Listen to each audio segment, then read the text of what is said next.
अस्सलामुअलैकुम अज़ीज़ तुलबा, उम्मीद है आप लोग खैरियत से होंगे।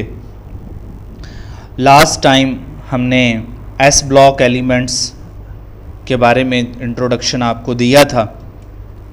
आज हम उसी लेक्चर को कंटिन्यू करेंगे। एस ब्लॉक एलिमेंट्स में हमने दो ग्रुप्स का तारुफ करवाया था, अल्कली मेटल्स और alkaline earth metals. Alkali metals की कुछ प्रॉपर्टीज़ हमने डिस्कस की थी और आज हम उसी अल्कली मेटल्स के हवाले से अपने लेक्चर को थोड़ा सा आगे फॉरवर्ड करेंगे। अल्कली मेटल्स के अंदर देखा जाए तो लिथियम, सोडियम, पोटाशियम, रुबीडियम और सीजियम, इनको हम प्योर अल्कली मेटल्स कहते हैं। इनमें से भी एक अल्कली मेटल ऐसी है जो देखने में तो दूसरे अल्कली मेटल्स की तरह नज़र आती है, लेकिन इसकी फ़ितरत बड़ी अजीब सी है और इसका बड़ा रिएक्शंस दूसरों से हटके हैं। इसको हम पेकुलियर बिहेवियर या पेकुलियर नेचर कहते हैं। वो अल्कली मेटल लिथियम है बेसिकली। कभी गमी के नाम पर, कभी खुशी की आड़ में, तबाह कर गया मुझे वो दोस्ती की आड़ में। वो जब चला गया यहाँ से, फिर मुझे खबर हुई कि मौत पालता रहा हूँ ज़िंदगी की आड़ में। मैं कुर्बतों की चाह में करीब उसके हो गया, वो दूर मुझसे हो गया था फिर सही की आड़ में। वो शख्स भी अजीब था, अजीब उसके शौक़ थे, खुदा तराशता रहा सनम गरी की आड़ में। हाँ जी, बड़ी अजीब फितरत और अजीब शौक़ हैं इस लिथियम के देखने में तो ये सोडियम, पोटाशियम, रुबीडियम, सीजियम जैसा नज़र आता है, लेकिन इसके कुछ केमिकल प्रॉपर्टीज़ ऐसी हैं जो दूसरी अल्कली मेटल के साथ मैच नहीं करती। देखने में तो ये सभी के बराबर लगता है, सोचिए तो अजीब घपला है। तो देखने में तो उन जैसा ही है, लेकिन अगर इसके केमिकल बिहेवियर के बारे में सोचा जाए तो बड़ी अजीब बिहेवियर, अजीब नेचर का मालिक है। इस अजीब नेचर को हम एनोमलस बिहेवियर या पेकुलियर बिहेवियर ऑफ लिथियम के नाम से डिस्कस करेंगे। यह लॉन्ग क्वेश्चन के तौर पे भी पेपर में आ जाता है। तकरीबन 15 to 16 इसके पॉइंट्स हैं, आपने ये सारे पॉइंट्स याद करने हैं। सबसे पहला पॉइंट है इसमें, lithium is very small in size. Definitely lithium जो है वो टॉप पे है, टॉप टू बॉटम आते हुए साइज़ इंक्रीज़ करते हैं, तो जो टॉप वाला होगा उसका साइज़ सबसे कम होगा। अगर ये आयनिक फार्म में हो, लिथियम पॉजिटिव 1 आयन की फार्म में हो, तो इसकी पोलराइजिंग पावर फिर ज़्यादा हो जाएगी स्मॉल साइज़ होने की वजह से, और ये बॉन्ड में कोवेलेंट करैक्टर पैदा कर लेता है। जबकि दूसरे अल्कली मेटल जो हैं, ये कोवेलेंट करैक्टर पैदा करने की सलाहियत उनमें कम है एज़ कम्पेयर टू लिथियम के। लिथियम जो है ये दूसरे अल्कली मेटल्स के मुकाबले में हार्ड होता है। दूसरे अल्कली मेटल जो हैं वो सॉफ्ट हैं। लिथियम, सोडियम को जो है वो और पोटाशियम को जो है नाइफ से कट किया जा सकता है। रुबीडियम और सीजियम तो वैसे बहुत नरम होते हैं, बल्कि सीजियम तो लिक्विड शक्ल में आपको देखने में मिलता है क्योंकि इसका मेल्टिंग पॉइंट 28 सेल्सियस होता है। तो लिथियम सबसे ज़्यादा हार्ड है। मेल्टिंग डेफिनेटली जो अगर हार्ड है तो उसका मेल्टिंग और बॉइलिंग पॉइंट भी दूसरे अल्कली मेटल्स के मुकाबले में ज़्यादा होगा। अच्छा जी, out of other alkali metals it is the least reactive metals. Small size होने की वजह से nuclear force of attraction valence electron पे मजबूत होती है। इस वजह से ये अपने वैलेंस शेल के इलेक्ट्रॉन ईजी से लूज़ नहीं करेगा, तो इस वजह से इसकी रिएक्टिविटी कम होगी और स्ट्रॉन्ग इंटरमेटेलिक बॉन्डिंग होती है इसके अंदर। It is the only alkali metals that form it's mono oxides. ये मोनो ऑक्साइड, इसको हम नॉर्मल ऑक्साइड भी वैसे कह देते हैं। अल्कली मेटल में जो है लिथियम जो है ये नॉर्मल ऑक्साइड बनाता है जब इसको एयर के अंदर जलाया जाए, एयर के। तो लेकिन दूसरे अल्कली मेटल जैसे सोडियम है, पोटाशियम है, इनको अगर फ्री एक्सेस ऑफ एयर में बर्न किया जाए तो सोडियम पारोक्साइड बनाता है, पोटाशियम सुपर ऑक्साइड बनाता है, लेकिन लिथियम नॉर्मल ऑक्साइड बनाता है। इसको मोनो ऑक्साइड भी कह देते हैं। Compare to the other alkali metal it is not capable of forming solid hydrogen hydrogen carbonate, जिसको हम बाइकार्बोनेट कहते हैं। यानी कि सोडियम बाइकार्बोनेट, पोटाशियम बाइकार्बोनेट वो तो एग्जिस्ट करते हैं, लेकिन लिथियम बाइकार्बोनेट नहीं एग्जिस्ट करता। ठीक है जी। इसी तरह नेक्स्ट इसकी प्रॉपर्टी है कि lithium react with nitrogen form lithium nitride. Lithium जो है वो नाइट्रोजन के साथ अगर इसको हीट किया जाए तो लिथियम नाइट्राइड बना लेता है, लेकिन दूसरे अल्कली मेटल ये नाइट्राइड नहीं बनाते। ठीक है जी।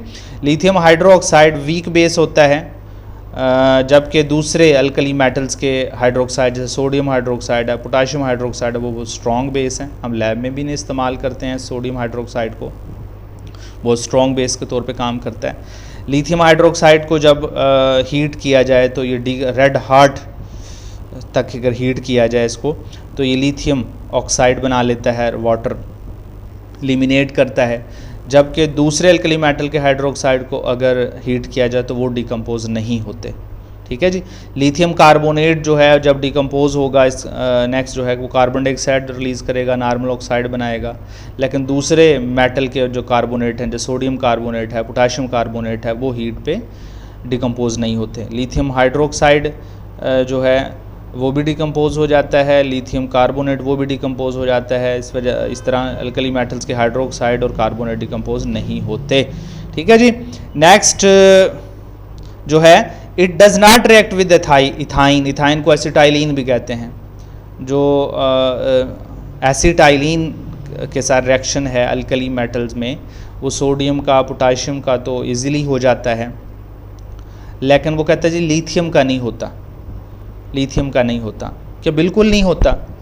हो सकता है, वैसे ये बात नहीं है कि बिल्कुल भी नहीं होता।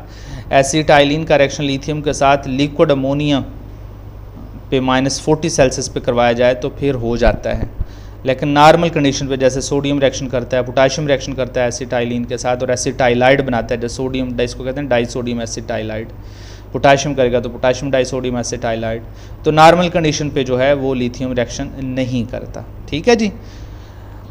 अच्छा जी।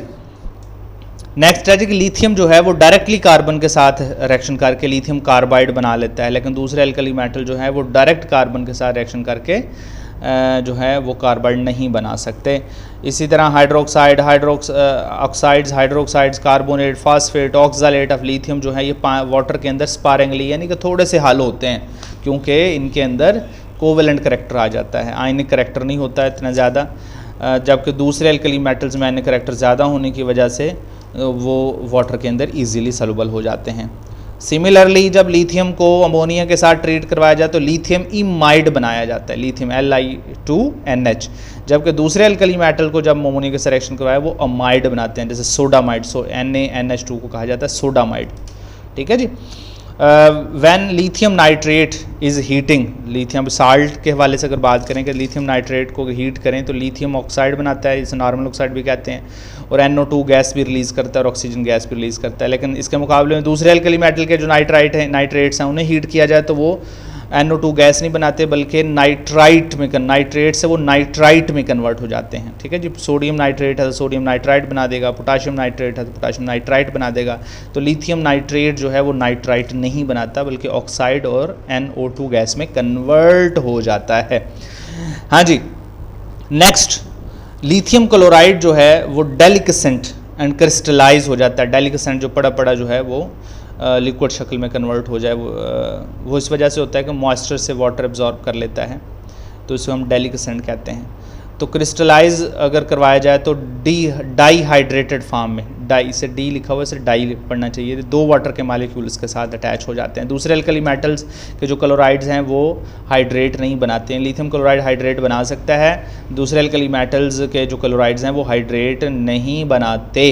इसी तरह लिथियम क्लोराइड का हीट ऑफ सोल्यूशन जो है वो एक्सोथर्मिक है, यानी वाटर में डालेंगे तो लिथियम क्लोराइड जो है वो हीट ऑफ सोल्यूशन एक्सोथर्मिक देगा, यानी वो सोल्यूशन जो है वो थोड़ा सा वार्म अप हो जाएगा, गर्म हो जाएगा। लेकिन जबकि दूसरे सोल्यूशन को डाला जाए तो वो एंडोथर्मिक हीट ऑफ सोल्यूशन देते हैं, यानी स्लाइटली सी हीट एब्जॉर्ब होगी। अच्छा जी। Due to covalent character halides of lithium are soluble in organic solvent. Lithium chloride देखने में तो ऐसे लगता है कि आयनिक कंपाउंड है, और है भी आयनिक कंपाउंड, क्योंकि मेटल और नॉन मेटल के दरमियान में बॉन्डिंग आयनिक ही होती है। तो लेकिन ये एक ऐसा आयनिक कंपाउंड है जो ऑर्गेनिक सॉल्वेंट में हल हो जाता है, वरना ऑर्गेनिक कंपाउंड को हमने देखा है कि वो वाटर में हल होते हैं ज़्यादातर, लेकिन ऑर्गेनिक सॉल्वेंट में हल नहीं होते। लेकिन जो लिथियम के हैलाइड्स हैं वो ऑर्गेनिक सॉल्वेंट में भी हल हो जाते हैं, अल्कोहल में, एसीटोन में, पिरिडीन में, जबकि दूसरे अल्कली मेटल के हैलाइड जैसे सोडियम क्लोराइड जो है वो अल्कोहल में हल नहीं होगा, एसीटोन में हल नहीं होगा। तो वजह इसमें यही है कि इसमें कोवेलेंट करैक्टर होता है। ठीक है जी। अच्छा, दूसरे इसके बाद इसकी प्रॉपर्टी जैसे है कि ये लिथियम जो है ब्रोमीन के साथ रिएक्शन करता है, बहुत स्लोली करता है, जैसे दूसरी अल्कली मेटल जो है वो आसानी से रिएक्शन कर जाती हैं। लिथियम हाइड्राइड ज़्यादा स्टेबल होता है सोडियम हाइड्राइड के मुकाबले में, पोटाशियम हाइड्राइड के मुकाबले में। सोडियम हाइड्राइड जो है बहुत स्ट्रॉन्ग बेस है, अगर इसमें थोड़ी सी एयर टच कर जाए तो ये एयर के साथ भी रिएक्शन करना शुरू कर देंगे। ठीक है जी, वो एयर के अंदर मॉइस्चर होता है। ठीक है जी, ये बेस के तौर पे एक्ट करेगा और वाटर को एसिड के तौर पे ट्रीट करवाना शुरू कर देता है। लिथियम हाइड्राइड जो है वो ऐसा नहीं करता। लिथियम सल्फेट एक वाहिद सल्फेट ऐसा है जो एलम नहीं बनाता।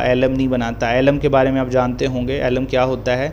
आम एलम का नाम देता हूँ, जैसे फटकड़ी हम घरों में इस्तेमाल करते हैं, ये एक एलम की फार्म है।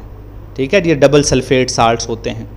ठीक है, इस तरह लिथियम सल्फेट जो है अल्कली मेटल्स का एक ये वाहिद ऐसा सल्फेट है जो कि एलम नहीं बनाता। उम्मीद है आपको आज का हमारा लेक्चर पसंद आया होगा। कल हम इंशाअल्लाह अज़ीज़ chemical properties of alkali metals के साथ दोबारा हाज़िर होंगे। अल्लाह हाफ़िज़।